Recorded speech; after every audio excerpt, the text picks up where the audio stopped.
At 17, my mother sold me to a man old enough to be my father. He promised me a life of luxury, but what he gave me was a life of bruises and terror. For years, I was his perfect, silent wife, until I started digging into the accident that killed his first wife. I found a single piece of paper that proved his entire life was a lie, and I knew I would not be his victim. I would be his judgment. If you are listening from anywhere in the world, please leave a comment and subscribe, because some truths need to be spread, even if they shake your beliefs. Some stories, no matter how painful, must be told. I was born in Scranton in 1947, in a simple wood and shingle house at the foot of the Appalachian Mountains. My father, Arthur Morgan, was a quiet man who worked in the coal mines. He always came home with his face stained with black dust. He looked like a creature from American folklore. My mother, Elizabeth Fuentes, was a seamstress and strived to maintain appearances.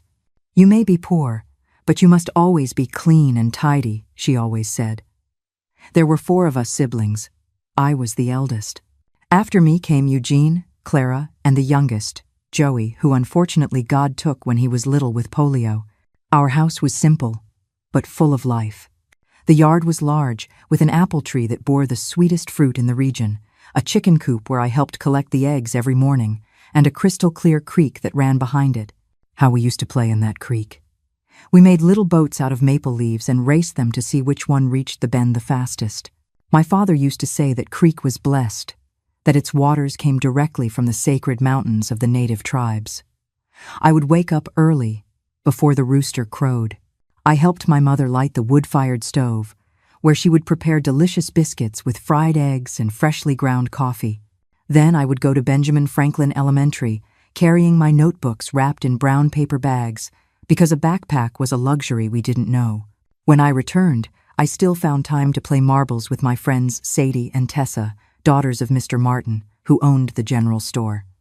My mother had big dreams. Unlike most women of that time, she knew how to read and write well. She had studied up to what they called high school. She always said, "Education is the only thing no one can take from you, my daughter." But behind that nice speech, I sensed something else. Mom had a thirst for social climbing that not even all the money in America could satisfy. She watched the wealthy women she sewed for with a mixture of admiration and envy. She wanted to have the same jewelry, the same dresses, the same life. When I was about 10 years old, I began to notice how Mom would dress me up differently when visitors came, especially if they had sons. She forced me to wear starched dresses that scratched my skin. She would tie my hair back so tightly it gave me a headache. "Straighten your posture, girl. Smile more, but don't show all your teeth. That's vulgar," she would whisper through clenched teeth while squeezing my hand. The worst was when Dr. Allen, the town doctor, arrived with his son Carl, a chubby boy with red cheeks who always looked at me in a way that gave me chills. "Don't be foolish, Beatrice," Mom would say after they left. "Carl is going to be a doctor like his father. He's a good match." My father noticed what was happening, but rarely intervened. One time, however, I overheard an argument between them. "Elizabeth, the girl is still a child. Let her live her childhood," my father argued. "A child? She's already becoming a young lady. If you don't prepare the ground now, she'll end up like Mrs. Scott's daughter, married to that good-for-nothing drunk who doesn't have a penny to his name," my mother replied with that sharp voice that allowed no answer. It was around that time I noticed a change in my mother's gaze. It was no longer the look of a mother to a daughter, but of someone evaluating merchandise. She began to talk constantly about good matches, making a good marriage, securing the future. My little girl's body was beginning to show the first signs of change, and I felt as if I were in a shop window, waiting for the highest bidder. When I was 12, something happened that deeply marked my life. One afternoon in May, during the May Day Festival, the patron celebration of Scranton, Mom dressed me in a sky blue embroidered dress that she herself had made and took me to the plaza.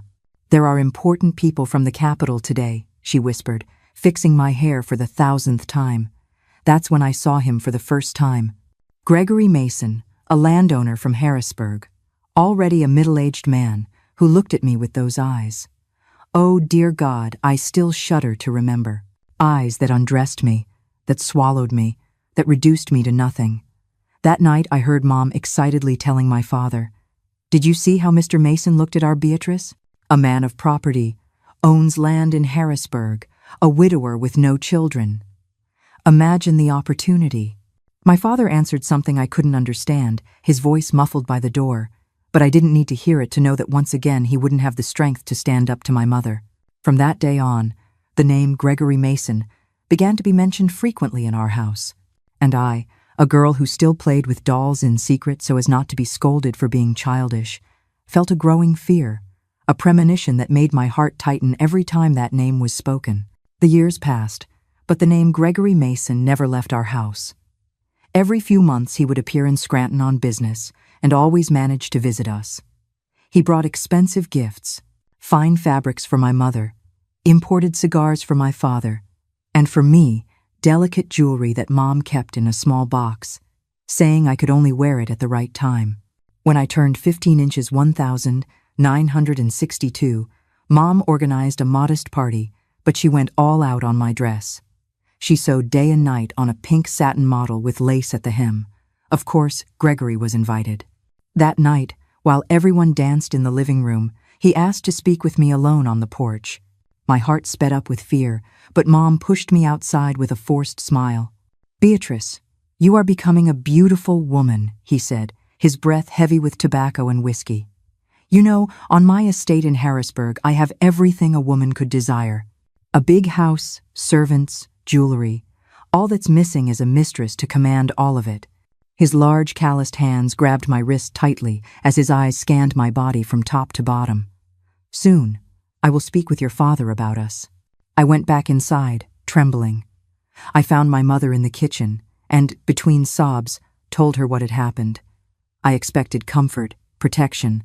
I received only a cold, calculating look. "And what's the problem?" "Gregory is a man of property, respected. He can give you a life I never had, that your father could never give me. But Mom, he's old enough to be my father, and I don't like him." He looks at me in a way. I couldn't finish the sentence. The slap came fast and true. "Don't be ungrateful. Do you think marriage is like in love stories? It's an agreement, a business. If you want to live on love, you'll end up starving. Is that what you want?" Her eyes shone with rage. That is the exact moment a mother's love died and a merchant's ambition took over. Beatrice wasn't just slapped, she was sold. This single act of betrayal sealed her fate, but it also planted the first seed of a truth she would one day be desperate to unearth. You know, my dears, when envy and the fear of poverty eat away at a soul, it can turn a mother into a merchant. She didn't see me. She saw an escape, and she was willing to sacrifice her daughter for it. She had lost herself long before she lost me. Besides, he's an experienced man. He knows how to treat a woman. Not like those silly little boys your age. That night I cried myself to sleep. In the following months, Gregory's presence became more frequent and more threatening. On one of his visits, he brought a different gift. A small portrait of himself that Mom insisted I place on my headboard. "So you can get used to the idea," she said in that tone that allowed no argument. My father, always so quiet, came into my room one night, sat on the edge of the bed, and remained silent for a long time. "Daughter," he finally began, his voice low as always. "I know your mother is pushing this marriage. If you don't want to." He didn't finish the sentence, just squeezed my hand and left, leaving a vague promise of protection in the air that, deep down, we both knew he couldn't fulfill. A week later, I found my father crying in the yard, hidden behind the chicken coop. "Dad, what's wrong?" I asked, frightened. He quickly dried his tears. "Nothing, daughter. I'm just tired." But his eyes told another story. Years later, I discovered that in that same week, Gregory had generously paid all the debts my father had accumulated at the mine after an accident left him unable to work for months. Ah, my dears. My father was a quiet man, but he was trapped. His silence wasn't a lack of love. It was the silence of a man who had been bought, broken by debt and pride. He wept because he knew the price of his financial security was me. Shortly before I turned 17, the inevitable happened. On a sweltering January night, Gregory came to our house for dinner with a lawyer. Between the roast chicken and the apple pie for dessert, He formally asked for my hand. My mother smiled as she had never smiled before. My father stared intently at his empty plate. My siblings were uncomfortably silent, and I was petrified, as if my soul had left my body and was watching everything from a distance. "I am building a new house in Harrisburg, especially to receive my young wife," Gregory announced, pouring himself more whiskey. "She will have all the comfort that a fine young lady like Beatrice deserves." That night I tried one last time. I knelt at my mother's feet. I begged. I cried. "Don't make me do this, Mom. I'm afraid of him." She pulled me up forcefully, her eyes hard as stones. "This is your chance to have a good life.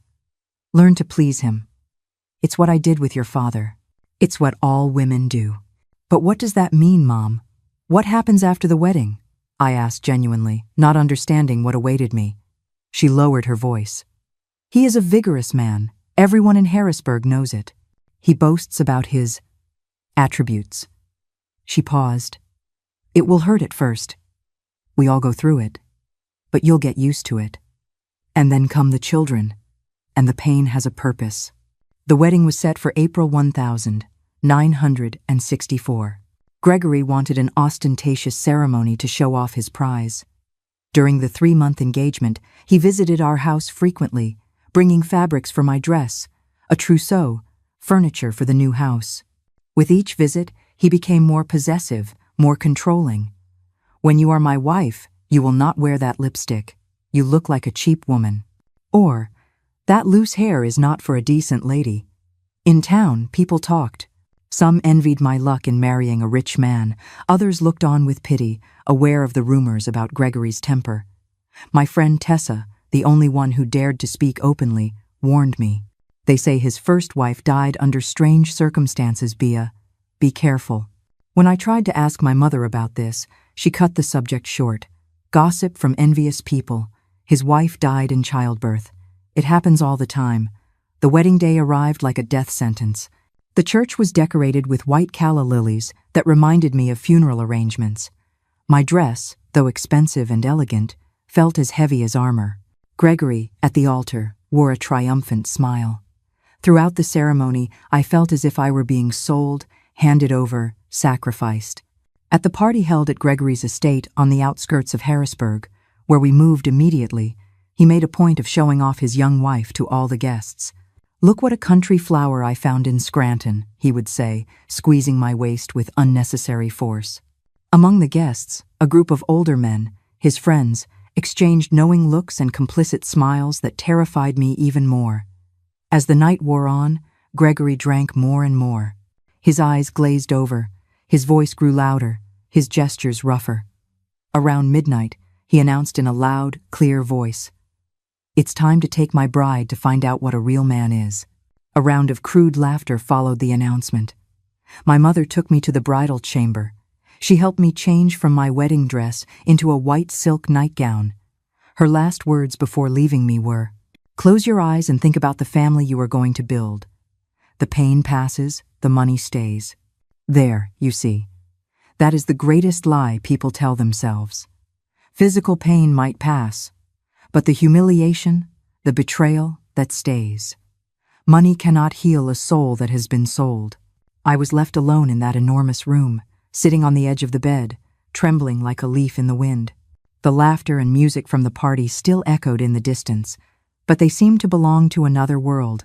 The world I had known, however imperfect it was, had ended. And what came next was a complete mystery that filled me with dread. I don't know how long I sat on the edge of that bed, listening to the party noises fade outside. It could have been minutes or hours. Time seemed suspended, as if the world was holding its breath along with me. When the door finally opened, the strong smell of whiskey and cigars invaded the room before Gregory entered. He was stumbling slightly, his tie loose around his neck, the top buttons of his shirt already undone. He locked the door and looked at me in a way I will never forget. A mixture of triumph and hunger that made me shrink even further. "So, my little country flower is finally mine," he said, his voice slurred by alcohol. "You know, all those men down there are envious of me right now. They know what I'm going to have tonight." He approached, unbuttoning the rest of his shirt. Get ready to find out what a real man is. What happened that night was not love. It was not union. It was brute force. Every time I close my eyes, I can still feel that crushing weight on me, hear my own screams muffled by the pillow he pressed against my face so no one would hear a spoiled girl crying. When he finally finished, he rolled onto his side and fell asleep almost instantly, snoring loudly. I remained motionless, feeling the sharp pain shooting through my entire body. The sheet, once white as snow, was now stained red, a silent witness to my suffering. This wasn't a marriage. It was an act of brutal ownership. The violence of that first night was a promise of the terror to come. It's hard to listen to, but Beatrice's story of survival is one you need to hear. The next morning, I could barely walk. As I was in the bathroom, looking at the bruises that were beginning to appear on my arms, I heard a knock on the bedroom door. It was my mother, who had stayed at the estate to help me get settled. "So, daughter, how was it?" she asked, entering the room without waiting for an answer. Her eyes scanned my face, swollen from crying, my cautious walk, the stained sheets. For a brief moment, I saw something in her eyes. Guilt, perhaps? But it passed too quickly. "It's always like that the first time," she said, helping me change the sheets. "You'll get used to it. A big man is like that. At least he's rich. You'll get used to it." My dears, those are the most dangerous words in the world. They are the invisible cage that society builds to imprison women. They don't teach us how to live. They teach us how to endure. And in that moment, I understood that I was completely, utterly alone. Those words sealed my loneliness. I understood that I was completely alone in this private hell. In the following days, I learned the routine of the estate. Gregory kept dozens of employees working with the livestock, in the cornfields, in the main house, but no one would look me in the eye. The women, especially, averted their gaze when they saw me, as if my situation were contagious. Only Daisy, the oldest cook, dared to offer words of comfort when we were alone. "You need to be strong, ma'am," she would whisper, serving me peppermint tea on mornings when I could barely get out of bed. "All the women in this house have suffered, the old mistress, too." Little by little, I began to piece together the story of Gregory's first wife. Her name was Helen, daughter of a jeweler from Harrisburg. They married when she was 20, and for 7 years they tried unsuccessfully to have children. Gregory blamed her publicly, humiliating her at social events, calling her a barren mule. When she finally became pregnant, after painful and humiliating treatments, Helen died during childbirth. The baby didn't survive either. The doctors said she was too frail. Daisy told me one afternoon while we were making preserves. But those of us who lived here, we knew the truth. She couldn't take it anymore. Her body gave up after so much suffering. At the time, I only thought she died from the abuse. But you have probably realized, as I did later, the bigger question. If Gregory was sterile, then with whom was Helen pregnant? Ah, the truth was darker than violence. It was a secret he was willing to kill to protect. My life as Mrs. Mason followed a predictable and terrifying pattern. During the day, I managed the house, always under the watchful eye of Gregory, who criticized my every decision. At night, he demanded his marital rights with the same brutality as the first time. "It's to widen you," he would say with a sadistic smile, when I cried from the pain. "A woman needs to be ready to bear my son." Gregory's obsession with having an heir soon became evident. Every month when my period came, his anger grew. "You're useless too, just like the other one," he would shout, throwing objects around the house. Maybe the problem is with these modern women, too weak to carry a real son. After 6 months of marriage, he began taking me to doctors in Philadelphia. I was subjected to invasive and painful exams, always with Gregory present in the room, discussing my body as if he were talking about a broodmare. "She looks normal on the outside, doctor, but something isn't working right in there," he would say without any shame. All the doctors said the same thing. There was nothing wrong with me. I was young, healthy, perfectly capable of conceiving. One older doctor, Dr. Myers, even discreetly suggested that Gregory get tested as well. The reaction was explosive. "Are you questioning my masculinity?" he bellowed, grabbing the doctor by the lapels. "Anyone in Harrisburg can attest to what I have between my legs." The problem is with her, for sure. We left the office in a hurry, with Gregory dragging me by the arm. In the car, his silence was more terrifying than his screams. When we arrived at the estate, he locked me in the bedroom for 2 days, with no food, only water that Daisy managed to sneak to me. My isolation grew every day. I couldn't write to my family. All letters were reviewed by Gregory. The rare visits from my mother were supervised, with Gregory always present, showing off his happy wife and the prosperous home he had given me. Behind the forced smiles and expensive jewelry, I was withering like a flower without Sunday. In town, Gregory made a point of parading me at social events, always introducing me as my young and beautiful wife. To the outside world, we were the perfect couple, the respected landowner and his elegant wife. No one saw the marks under the long dresses. No one heard my muffled cries during the night. The great house became my gilded cage, and silence was my constant companion. It wasn't a peaceful silence, but a heavy, watchful one, thick with unspoken threats. I learned to live inside my own head, to make my mind a separate country where Gregory could not enter. While he used my body, I would retreat to the creek of my childhood, remembering the feel of cold water on my ankles. While he yelled, I would mentally list the names of every flower in our old garden. It was a small, desperate form of rebellion. I was a ghost in my own life, my spirit learning to detach from the flesh that was no longer mine. The woman who managed the household, who smiled at guests, who endured his nights, she was a role I played. The real Beatrice was buried so deep, I sometimes feared I would never find her again. Over time, I learned to disconnect, to let my mind wander far away while my body endured the unendurable. I imagined myself back in Scranton, running by the creek, climbing the apple tree, or I projected myself into a future where I would be free, where I would have a voice, where I wouldn't be anyone's property. On our first wedding anniversary, Gregory organized a grand party at the estate. He invited all of Harrisburg society, my family, his landowner friends. He had a very expensive emerald green dress made for me, imported from Philadelphia. To hide that sickly thinness, he commented, "People will think I don't feed you well." During the party, I smiled mechanically, accepted congratulations, and danced when I was asked. My mother, dazzled by the luxury, wouldn't stop praising Gregory, commenting on how my life had improved. My father, looking older each time I saw him, just hugged me for a long time without saying a word. In his eyes, I saw that he knew, or at least suspected, the truth behind the facade. It was that night, after everyone had left and Gregory was too drunk to look for me, that I found a small moment of peace on the back porch. Looking at the stars, so bright in the dark mountain sky, I promised myself that I would not die on that estate. I would not end up like Helen, a name whispered in corners, a sad story no one had the courage to tell openly. I didn't know how, I didn't know when, but I would find a way out. There had to be a way to escape this nightmare. And as long as that possibility, however remote, existed, I would keep breathing, keep enduring, keep living. The second year of my marriage to Gregory was even more suffocating than the first. His obsession with an heir turned into paranoia. I was forced to follow a rigorous diet prepared by a folk healer he brought from a distant town.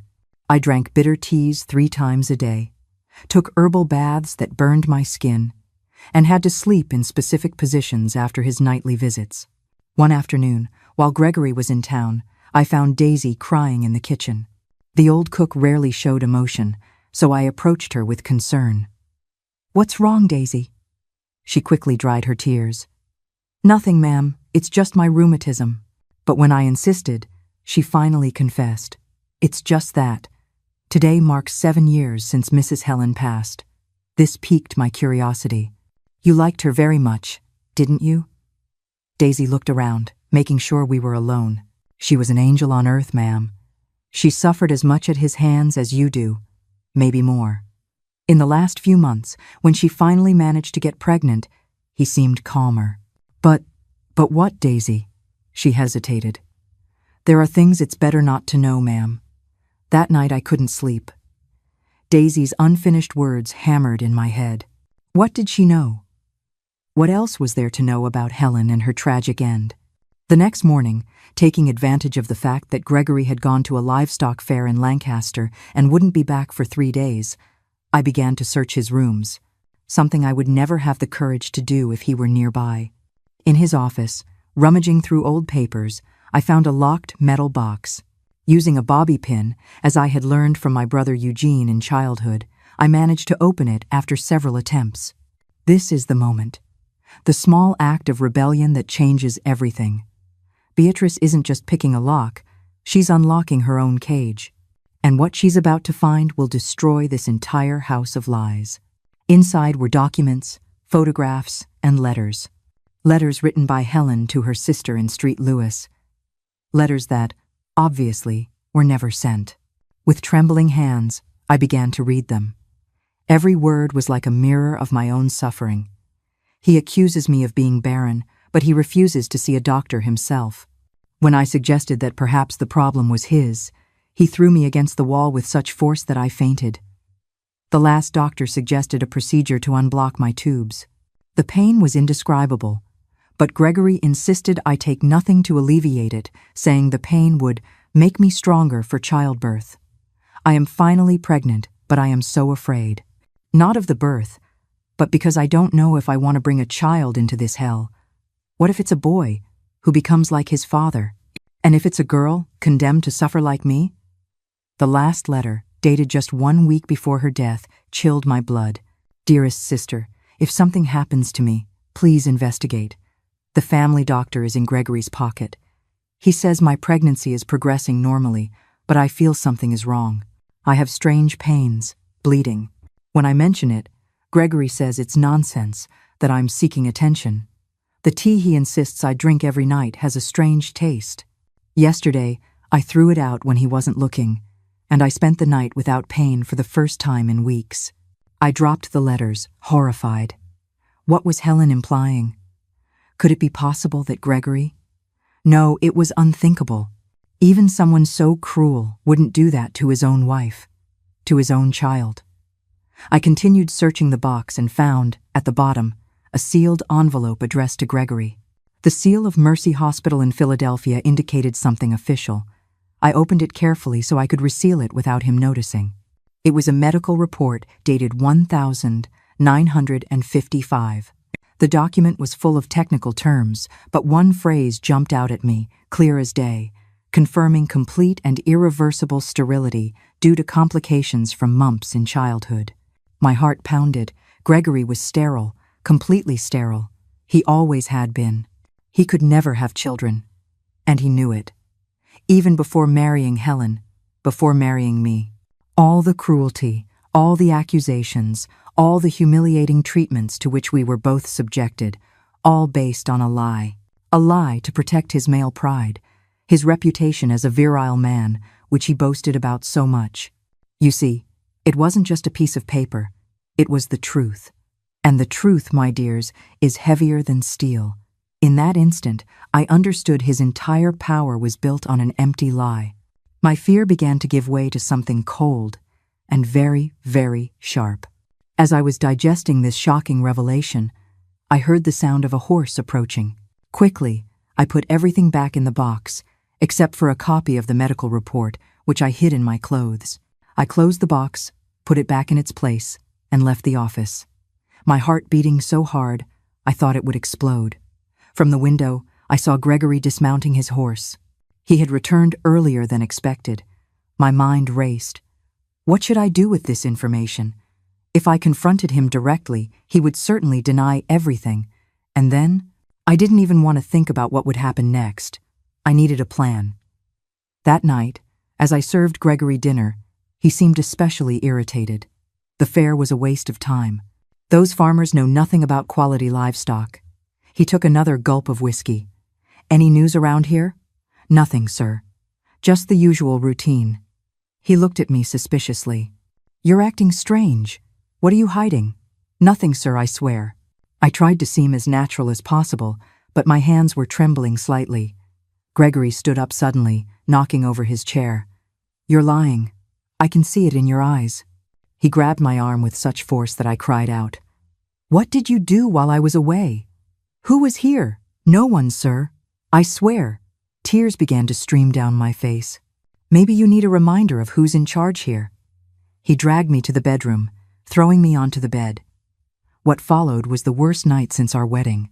The discovery of his secret seemed to have made him even more brutal, as if he somehow knew that I knew, or as if he were taking out on me the frustration of his condition that he tried so hard to hide. He can feel the shift in power, even if he doesn't know why. His brutality right now isn't random. It's an attempt to regain control. Beatrice has the truth, but she has never been in more danger than she is at this exact moment. When he finally fell asleep, I could barely move.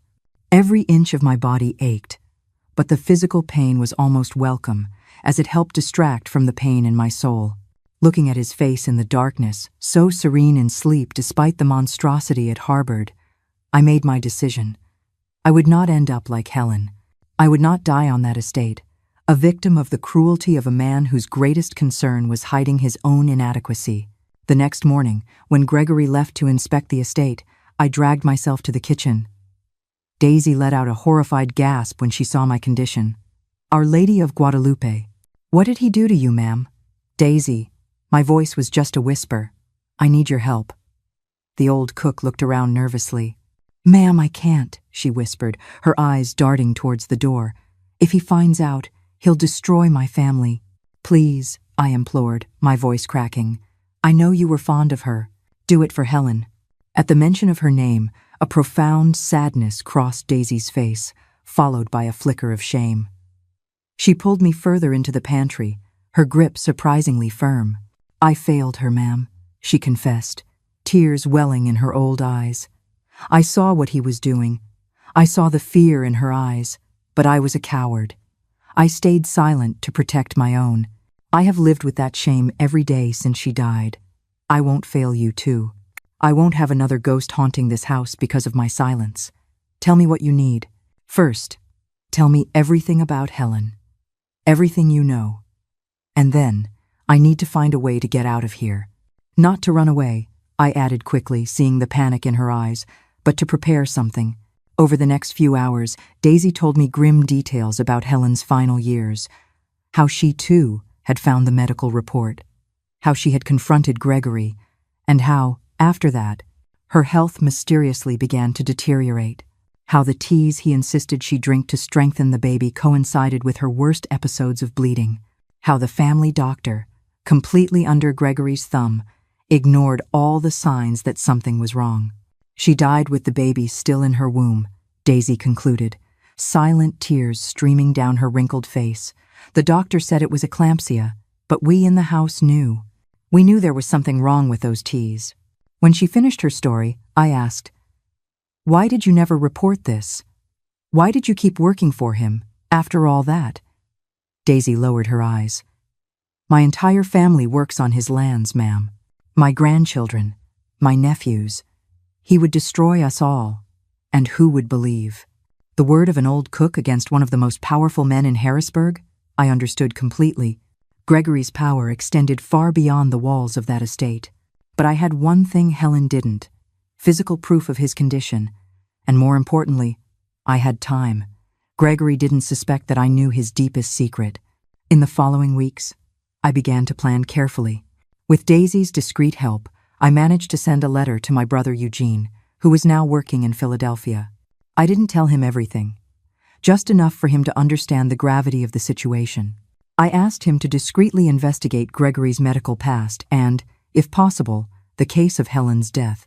Every day was torture, pretending normalcy while carrying the knowledge that could destroy everything Gregory held dear. His public image as a virile, potent man, capable of producing a legacy. At social events, when he bragged to his friends that we would soon have an heir for the Mason lands, I would smile docilely while inside I seethed with rage and disgust. 3 months after discovering the report, I finally received a coded response from Eugene, hidden inside a cake he sent as a late birthday present. He had managed to confirm Gregory's medical condition with a former assistant from the hospital. More alarmingly, he discovered rumors about Helen's death that corroborated my suspicions. The doctor who certified the cause of death had received a large plot of land from Gregory just a few months later. That was all I needed to know. My decision was made. I would not flee like a criminal. I would not disappear in the middle of the night. I would destroy him just as he tried to destroy me, using the only weapon he truly feared: the truth. The opportunity I was waiting for arose faster than I imagined. Every year in May, Gregory organized the Great Harvest Ball at his estate. It was the most important event on the Harrisburg social calendar, when landowners, politicians, businessmen, and their families gathered to celebrate the prosperity of the Mason lands. For Gregory, it was the perfect moment to display his power, his wealth, and, of course, his young wife. Preparations began a month in advance. Gregory personally supervised every detail, from the menu to the decorations. "This year will be even bigger," he announced at dinner. "The governor has confirmed his attendance, and the bishop as well." His eyes gleamed at the prospect of impressing such important figures. For me, he had specific orders. "I want you dazzling. Have the most expensive dress you can find in Philadelphia made. Everyone must envy what is mine." The way he spoke of me, like a piece of property, once hurt me deeply. Now it only fueled my determination. As the party approached, I carefully refined my plan. I needed enough copies of the medical report to distribute among the most influential guests. With Daisy's discreet help, I managed to send the original document to my brother in Philadelphia, who made several copies and returned them hidden inside tins of homemade cookies, supposedly sent by our mother. The week before the party was a flurry of activity at the estate. Additional cooks were hired. Decorators came from the capital. Musicians rehearsed in the grand ballroom. Gregory strutted around the property like a peacock, displaying his feathers for anyone willing to admire him. "This year I have a special announcement to make," he commented to one of his foremen, just loud enough for me to hear from the porch. "I believe Mrs. Mason is finally expecting my heir." I froze when I heard those words. It was a lie, of course. I knew it was impossible. But what did he intend by it? Was it just another of his fantasies to keep up appearances, or something more sinister? I thought of Helen, of her mysterious pregnancy that ended in tragedy. A chill ran down my spine. On the eve of the party, I received an unexpected visitor. My brother Eugene, whom I hadn't seen since my wedding, arrived at the estate with a gift for the grand event. Gregory, always suspicious of my family, watched our interaction closely, but he couldn't deny entry to a brother-in-law coming to pay his respects. "Are you okay?" Eugene whispered, when we managed a brief moment alone while I was showing him the gardens. "No, but tomorrow, everything will change." "I'm afraid for you, B," he said, using the childhood nickname I hadn't heard in so long. "This man is dangerous. The rumors in Philadelphia. I know exactly how dangerous he is." I interrupted. "That's why I have to do this. Not just for me, but for Helen, too." Eugene squeezed my hand discreetly. "I brought what you asked for, and more. I managed to contact Helen's brother in St. Louis. He's coming to the party tomorrow, though Gregory doesn't know it. You'll have someone by your side when it all happens." That night was the longest of my life. Lying next to the man who had destroyed my youth, I planned every word I would say, every gesture I would make. There could be no mistakes. This would be my only chance. The day of the party dawned clear and bright, as if the sky itself approved of my plan. I spent the entire morning preparing, not just physically, but mentally. The dress Gregory had ordered was a deep emerald green with gold lace details, the colors of the Mason lands. Symbolic, I thought ironically that I would use his colors to destroy him. The guests began to arrive in the mid-afternoon, the elite of Harrisburg and the surrounding areas, all in their finest clothes, bringing expensive gifts and false smiles. Gregory kept me by his side like a trophy, presenting me to each new arrival with possessive pride. "My Beatrice is radiant today, don't you think?" he said repeatedly. "Perhaps it's a special glow, one who carries a new life." The curious glances and polite smiles that followed this comment made me boil inside, but I maintained my serene and modest expression. When the governor arrived, accompanied by his wife and aides, Gregory practically abandoned me to give his full attention to the state's highest authority. This was the moment I seized to discreetly meet my brother, who handed me a small packet. "Are you sure about this?" he asked, the worry clear in his eyes. "I've never been more sure of anything in my life," I replied, tucking the packet into the hidden pocket of my dress. The party was in full swing when Gregory called for silence to make his annual speech. He stood beside me, raised a glass of imported champagne, and began to talk about the prosperity of the estate, about God's blessings, about the strength of the Mason family. As you know, my friends, a family needs strong roots and abundant fruit to prosper, he said, his voice echoing through the ballroom. That is why it is with immense joy that I would like to announce that we will soon have a new member in the Mason family. My wife Beatrice is expecting our first child. Did you catch that? A public lie. He's digging her grave right in front of the governor, setting the stage for another tragedy. He thinks he's trapped her, but he has no idea what she has planned. A blatant lie. Do you wonder why? He knew the truth. So did I. He was setting a trap. Was he planning another tragedy, just as he had for Helen? He was digging my grave. But he didn't know I had brought my own shovel. A murmur of applause and congratulations filled the room. Smiles, pats on the back, glasses raised in toasts. I remained motionless, my smile frozen, while inside a volcano was erupting. It was now or never. Would my husband like me to say a few words? I asked docilely, reaching a hand toward the microphone. Gregory hesitated for a moment. I rarely spoke in public, but then he smiled condescendingly. Of course, my dear. Everyone would love to hear from the future mother of the Mason heir. As I took the microphone, its cold metal was a grounding shock to my trembling hands. For a heartbeat, the faces in the crowd blurred into a single, judgmental stare. My heart hammered against my ribs like a wild bird wanting to escape. This was it. There would be no turning back. I felt the weight of all my silent years, all the swallowed screams, all the unshed tears, coalescing into this one moment. I could almost feel Helen's presence beside me, a gentle whisper urging me on. Speak, it seemed to say. Speak for both of us. I looked at Gregory, at his smug, proprietary smile, and the fear was finally burned away by a clean, cold rage. I took the microphone and took a deep breath. The entire room was silent. All eyes were on me. From the corner, I saw my brother Eugene, and beside him a man I recognized from the photos I had seen Austin, Helen's brother. They both nodded discreetly, giving me courage. First, I would like to thank all of you for your presence at this very special party, I began, my voice surprisingly firm. It is truly a day of important revelations. Gregory smiled by my side, clearly pleased with my apparent docility. My husband has just announced that I am expecting a child, the heir to the Mason lands, I continued, feeling Gregory's gaze on me, growing more suspicious of my tone. But there is a problem with that story. A heavy silence fell over the room. I saw Gregory's smile waver. The problem, I continued, opening my purse and taking out the copies of the medical report, is that my husband, the powerful Gregory Mason, has been completely sterile since his youth. I handed the first copies to the people closest to me, who looked at them in astonishment and began to pass them along.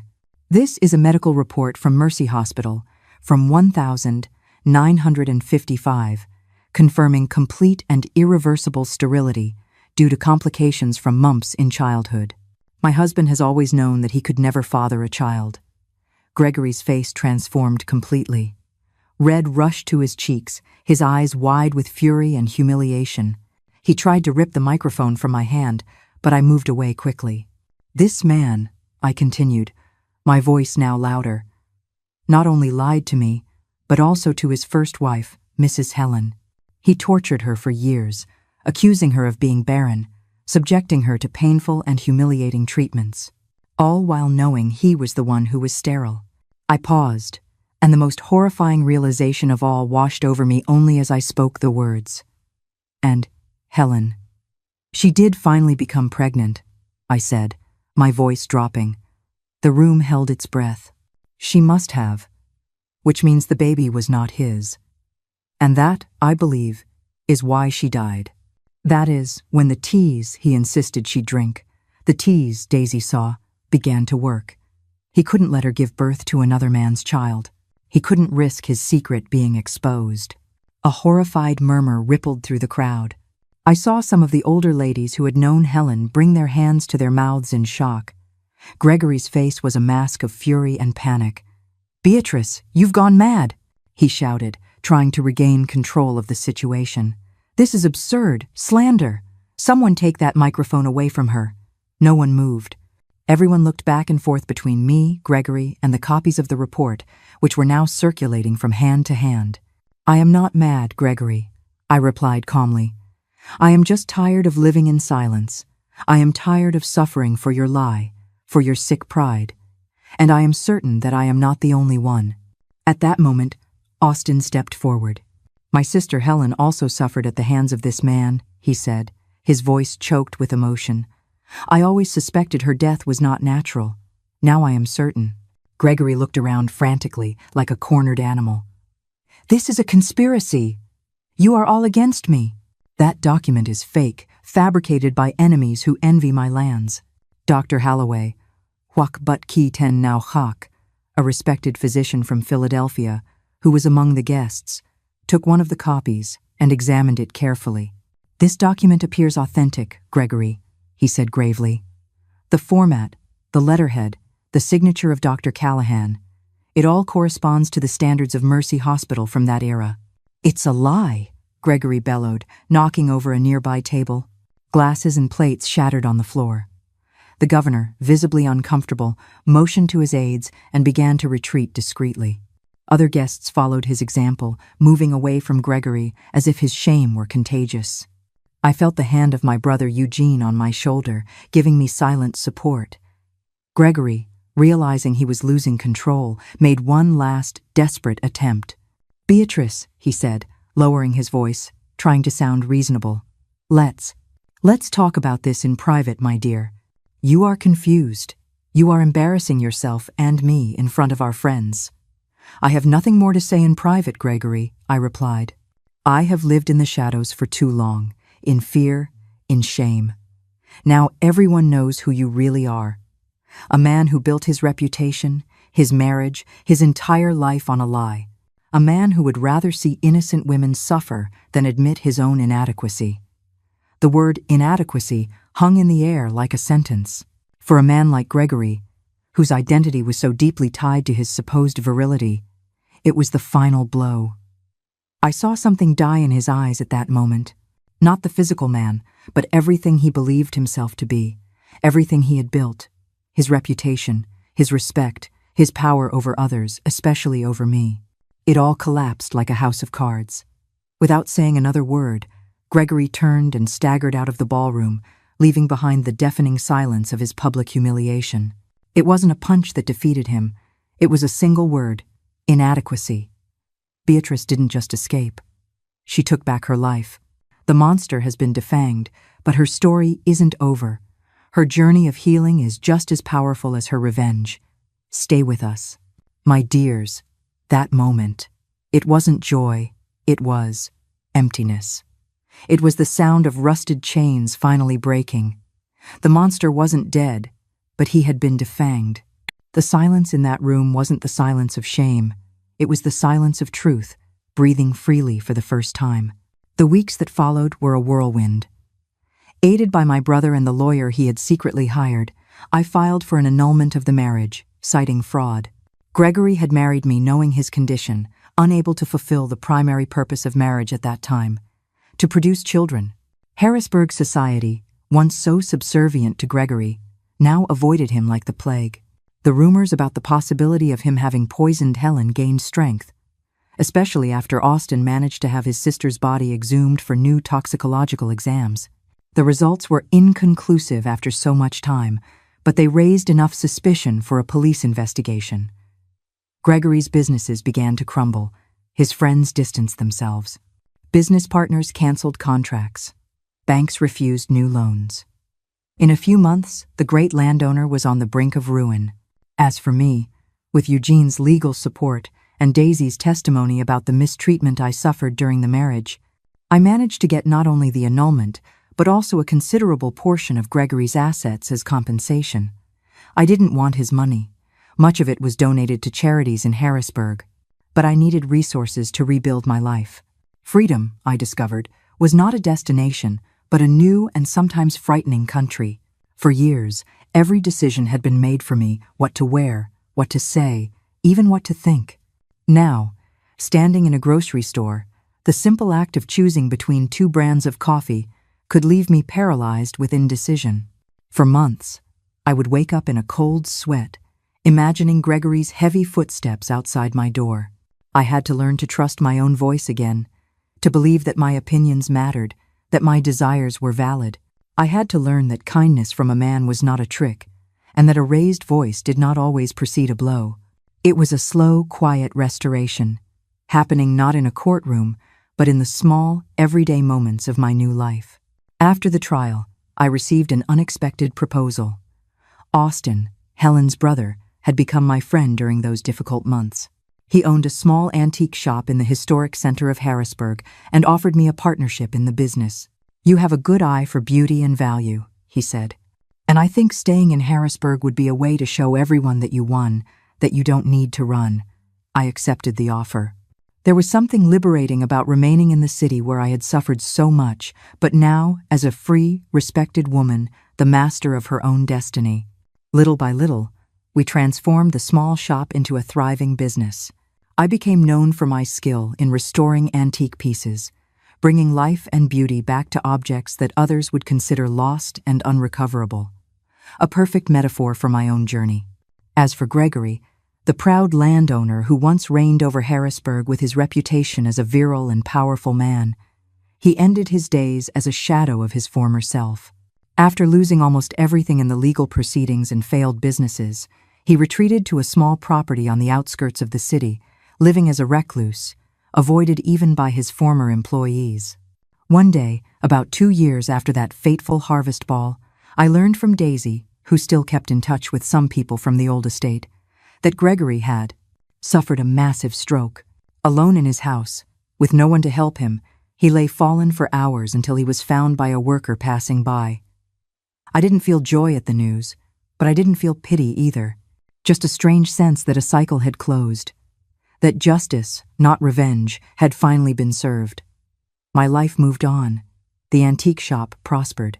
I became respected in the community, and a few years later, I met Anthony, a widowed professor who came to Harrisburg to research colonial architecture. Our love blossomed slowly, built on mutual respect, honesty, and kindness. Everything that was missing from my first marriage. At 32, when I had already given up on the possibility, I discovered I was pregnant. Anthony cried with joy when he found out, and months later, we welcomed our son, Gabriel. After all those years, my dears, this body, which I had once seen as a prison, a source of pain and humiliation, now it brought life. Created from love, not possession. That, for me, was the true restoration. I wasn't just restoring old furniture, I was restoring myself. Later, 2 more children came. Matilda and Ryan, our little miracles, as Anthony called them.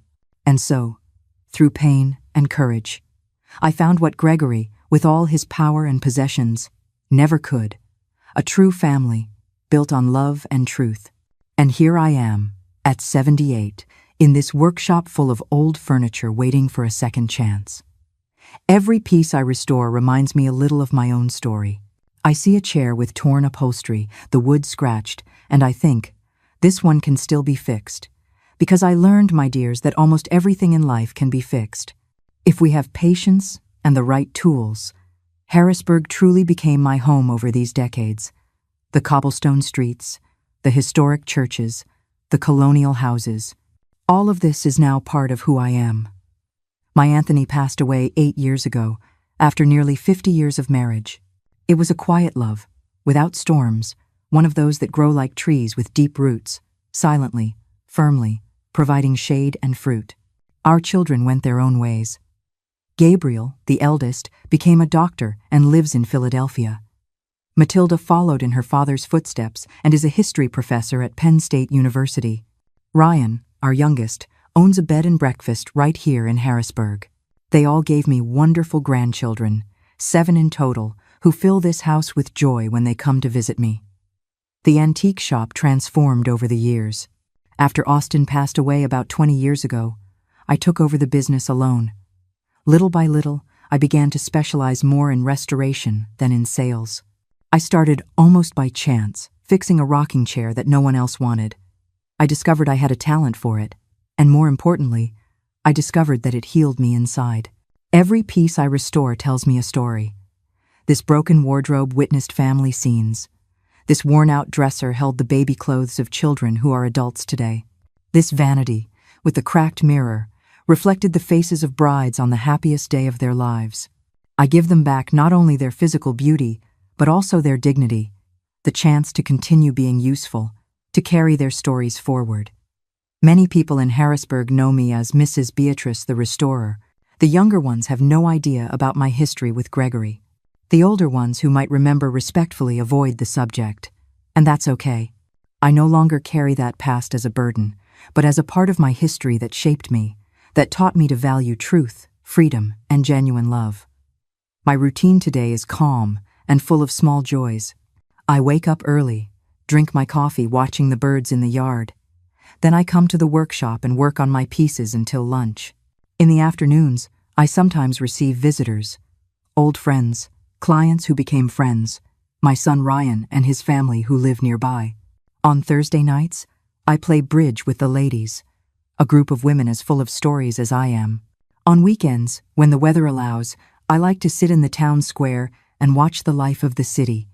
I observe the children running, the couples in love, the tourists charmed by our colonial architecture. It's like attending a spectacle of life, knowing that I have been part of this stage for so long. Every now and then, I still receive news from the past.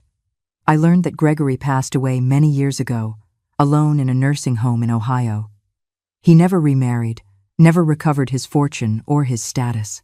For a time, after his stroke, he still kept the small property on the outskirts of the city.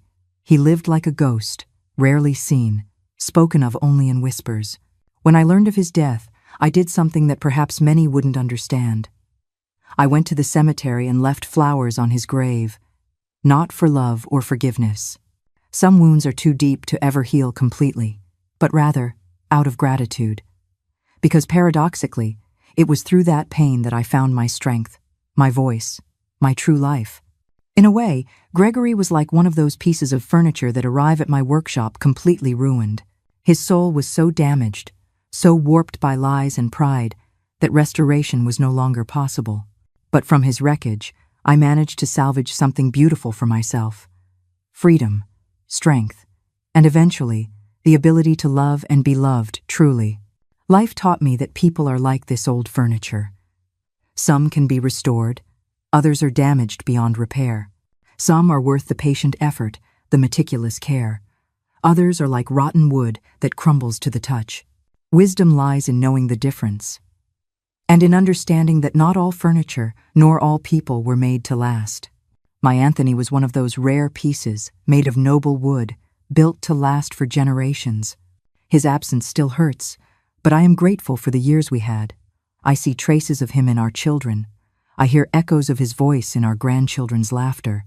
And thus, he remains present, like those antique pieces I restore, transformed, but still carrying his essence. Now, in my quiet nights, when I sit on the porch of this Harrisburg house, the same one we bought over 40 years ago, I feel a peace I never imagined possible. I look at the stars, so bright in the mountain sky, and I am thankful for every step of the journey, even the most painful ones, because every one of them brought me here. And here, my dears, is exactly where I am supposed to be. My dears who have stayed with me until the end, I want to share with you a few things I've learned in my 78 years of life. Things that might serve as comfort or guidance for anyone going through difficult times. If you are living in a relationship where there is no respect, where there is control, humiliation, or any type of abuse, whether physical or emotional, you must know that this is not love. True love builds, it doesn't destroy. It uplifts, it doesn't diminish. It frees, it doesn't imprison. It took me years to understand this, years to realize that I deserved more, that I was worth more. Many times, we accept undignified situations because we have been convinced we don't deserve better, or because we are afraid of the unknown, or simply because we see no way out. But believe me when I tell you, there is always a way out. It may not be easy, it may not be immediate, but it exists. Just as I found mine, you will find yours too. I learned that silence can be both a prison and a tool. For a long time, I kept quiet, swallowed my tears, hid the physical and emotional marks. But when I finally found my voice, when I broke that silence, it was like breaking down the walls of a prison I myself had helped build. When I look back at that 7-year-old girl, forced into a marriage she didn't want, I see that even in the darkest moments, a part of me never completely gave up. Like those noble woods I work with today, which may be scratched, discolored, even broken, but which hold within them a strength, a beauty that no one can take away. We are all like that, resilient by nature, capable of rising from the ashes, of transforming pain into wisdom. As I tell my clients when they look doubtfully at a piece of furniture that seems beyond saving, the value is not in what you see now, but in what that piece already was, and in what it can still become. How many times did I feel like one of those discarded, worthless pieces of furniture? But life has its own plans for us. Like an old piece of furniture that bears the marks of history, we too carry our scars. They don't diminish us. On the contrary, they tell our story. They bear witness to our strength. When I restore a piece, I don't erase its marks completely. Some of them are part of its identity, its unique character. The same happens with us. It's not about forgetting the past, but about reframing it, transforming it into something that strengthens us, not something that diminishes us. I also learned that sometimes we need to reach our limit to discover our true strength.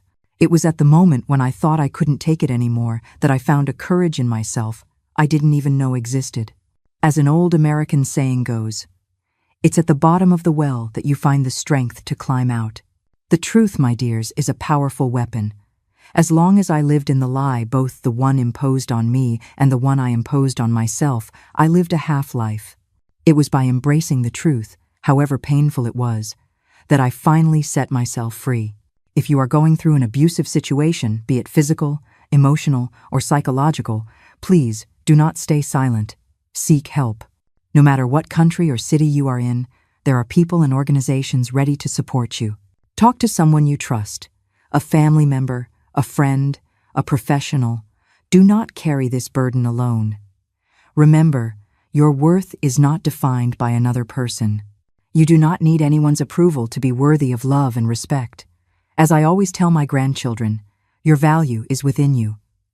No one can take it away from you, unless you let them. And if you know someone who might be living in a situation of abuse, extend your hand. Sometimes, all we need is to know that we are not alone, that someone cares, that someone believes in us. Be that someone. Anywhere in the world, respect for human rights and dignity are universal values.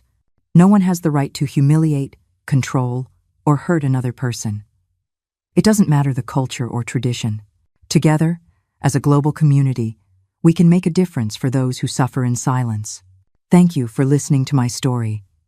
I am Beatrice, and I am a restorer, not just of furniture but of my own life. Like this old furniture, I too was once broken, considered worthless. But life has taught me.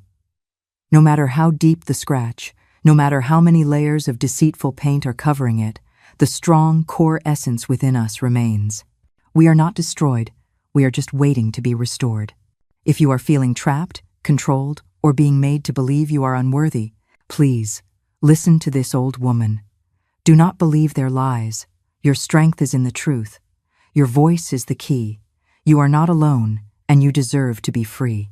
If my story has touched your heart, please like this video and subscribe to the channel. It helps stories like this reach more people who need to hear them. And so I know you truly stayed until the end and understood my message. Please leave a comment with a single word, truth. Because in the end, it is the truth that sets us all free. Thank you.